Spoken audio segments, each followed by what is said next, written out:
My sister, Sarah, is 24, but you wouldn't know it by the way she acts. She's been coddled her entire life, always getting whatever she wants without lifting a finger. Right now, she's unemployed and has been for a while. She claims she's figuring things out, but really, she just spends her time lounging around, doing nothing.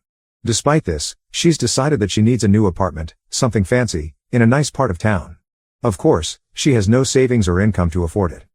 One evening, my parents sat me down and told me that Sarah had found the perfect place but was short on money for the deposit. They demanded that I hand over my entire college savings, $30,000, to help her secure the apartment. I was floored. They didn't ask, they demanded. And then came the kicker: if I refused, they said I could pack my things and leave. They made it clear that my future was less important to them than making sure Sarah was comfortable. They didn't stop there. My mom pulled the whole family comes first card, and my dad said something about how Sarah had always been there for me, which is a complete lie. They tried to guilt me, saying that if I was a good brother, I'd do this without hesitation. The emotional manipulation was strong. At first, I couldn't even speak. I was in shock, completely blindsided by their demand.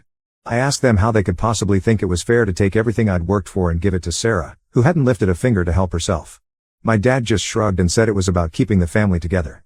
My mom said something about how Sarah needed this apartment more than I needed my savings. That's when it hit me: no matter what I said, they wouldn't listen. They didn't care about what was fair. They only cared about Sarah. Over the next few days, I was a mess, constantly weighing my options. I thought about just giving in to avoid being kicked out. But the more I thought about it, the more I realized how wrong that was. Why should I have to sacrifice everything I'd worked for just because my sister couldn't be bothered to take care of herself? But on the other hand, standing my ground meant risking everything. I didn't have anywhere to go if they kicked me out. I was on my own. I even considered reaching out to some extended family members, but I knew it wouldn't help. Most of them were just as taken in by Sarah's act as my parents were. I felt trapped, like no matter what I chose, I was going to lose something important. Finally, I decided I wasn't going to let them push me around. I started researching my legal rights. I knew that as an adult, they couldn't just take my money without my consent. I also made sure to secure all my important documents, birth certificate, passport, bank information, in case things went south. I even started quietly packing some of my valuables and moving them to a friend's place, just in case I had to leave in a hurry. I knew I had to be prepared for the worst-case scenario, being kicked out with nowhere to go. So, I reached out to my college's housing office to see if they had any emergency accommodations available. They didn't, but they pointed me toward some local resources that could help.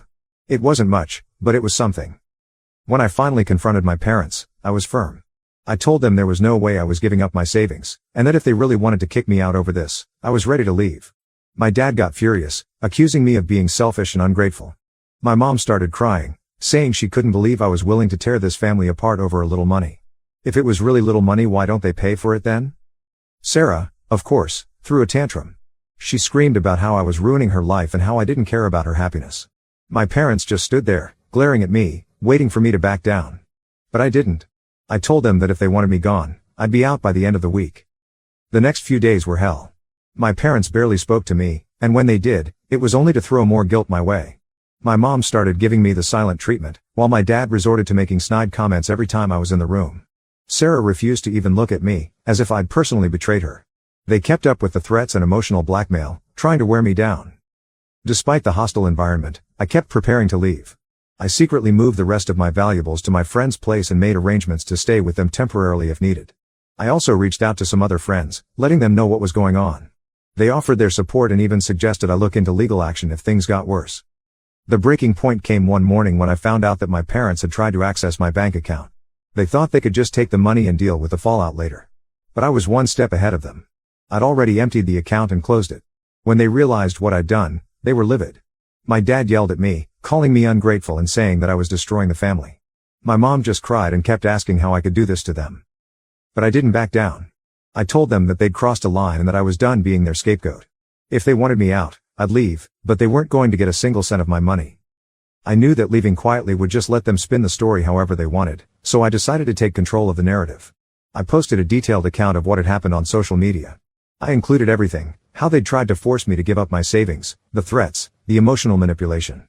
I even posted screenshots of their texts and the bank alerts showing their attempts to access my account.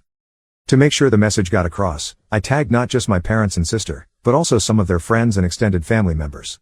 I wanted everyone to know the truth. The reaction was immediate and overwhelming. Most people were on my side, offering support and calling out my parents and sister for their behavior. Some of my extended